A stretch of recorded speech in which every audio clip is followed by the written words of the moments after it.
You ever catch a Tesla in the middle of a crime?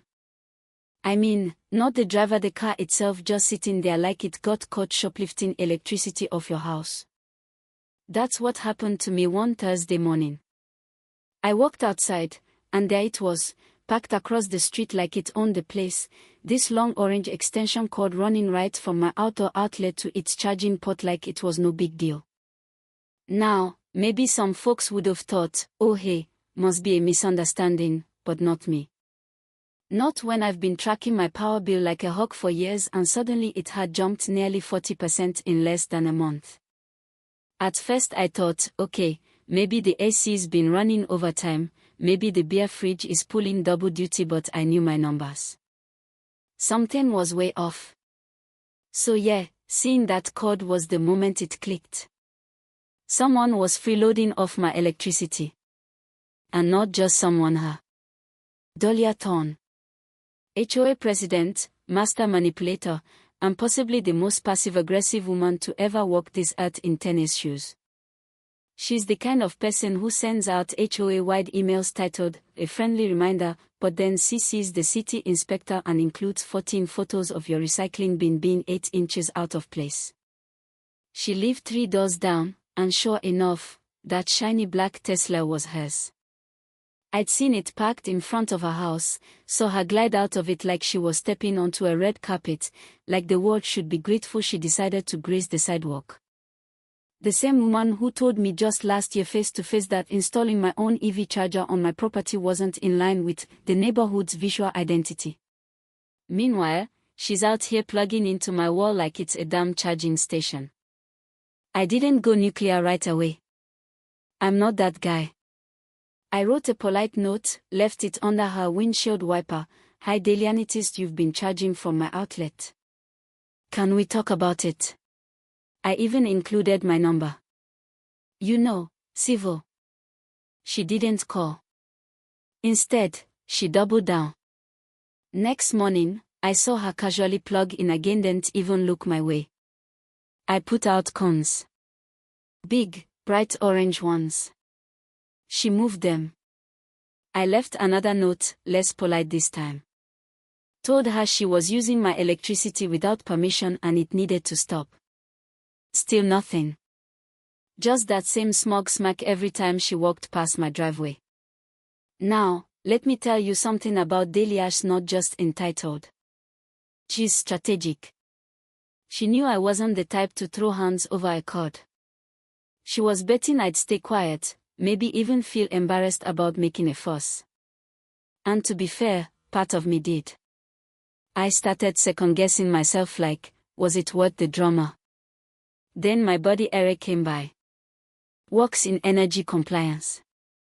I showed him the cord, told him about the usage spike, and he goes, you realize she's probably using a current booster, right? Illegal as hell. Can fry your wiring if it's not grounded properly.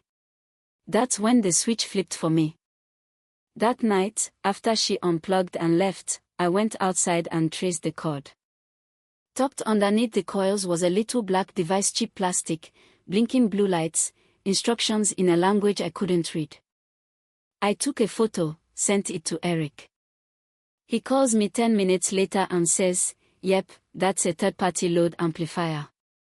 Totally illegal. Banned in the US. Since 2019.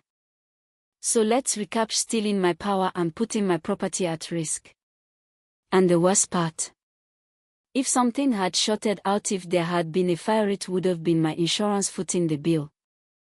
That was the final straw. I didn't tell her anything. Just installed a commercial-grade surge protector with a cut-off switch. The second it detects overload or voltage inconsistency, it trips and shuts off power to that outlet for 60 seconds. Totally compliant. Totally legal. Next day, I watch from the window as she plugs in like usual. At first, everything looks fine, then the Tesla makes a weird beep, the screen flashes red, and boom. Charging fails. She unplugs, plugs in again. Same thing. 3 times. Finally she gives up and walks off like someone kicked her latte out of her hand. This goes on for a week. Every night she tries, every night the system kicks her off. I don't say a word. I just keep watching.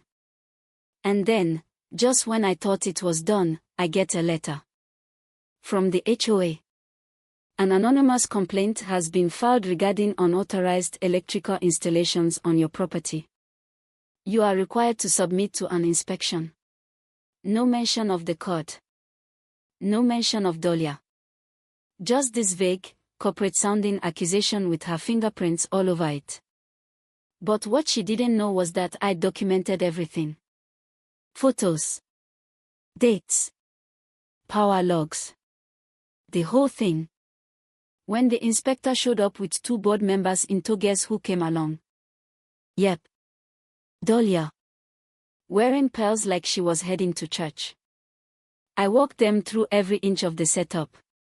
Showed them the manuals, the search documentation, the certification from the city. The inspector nodded, impressed. Said it was actually one of the safest residential setups he'd seen. Then, as if on cue, Dolia tries to prove a point plugs in her Tesla right there on the spot, smirking like she's about to expose me. Except this time, it doesn't just fail. It dies. The charging port sparks, the touchscreen flickers, and the Tesla goes dark. The inspector raises his eyebrows, walks over, and pulls the little amplifier off her cord. This, he says flatly, is illegal. Extremely dangerous. Dolia goes pale. Stammering something about not knowing what it was. Tries to say it was gifted. Inspector doesn't care. Says any damage to the home or vehicle could have triggered serious liability. Turns out, her charging port had been replaced a few months ago by some third-party technician uncertified. Which, combined with the bootleg amplifier, voided her warranty. Final repair estimate: $18,000. Insurance denied. Tesla bricked. The HOA quiet. So quiet. Not only did they drop the inspection claim, they retroactively approved my EV charger within 5 days. Even sent me a little note about neighborhood cooperation. And Dolia resigned from the HOA board the following week. No announcement. Just vanished. Neighbors stopped waving at her. Some even came by to thank me for standing up, they said. One guy handed me a bottle of bourbon like I just won a local war. But here's the kicker: 2 months later, she shows up on my doorstep. No clipboard. No smug expression. Just a small plate of cookies. I just wanted to say sorry, she mutters, eyes down. For what it's worth. I take the cookies. Close the door. Didn't say anything. But I ate them. And they were good cinnamon, walnut, fresh baked. So, yes, sometimes justice isn't dramatic. Sometimes it's quiet. Sometimes it looks like a Tesla getting fried in front of 3 HOA board members and ends with a plate of slightly too warm cookies. But here's my question to you: if someone was stealing from you, and no one else cared, would you stay quiet or would you do something about it? Let me know in the comments. I think a lot of folks out there have their own Dolia to deal with, and I want to know how you handled it.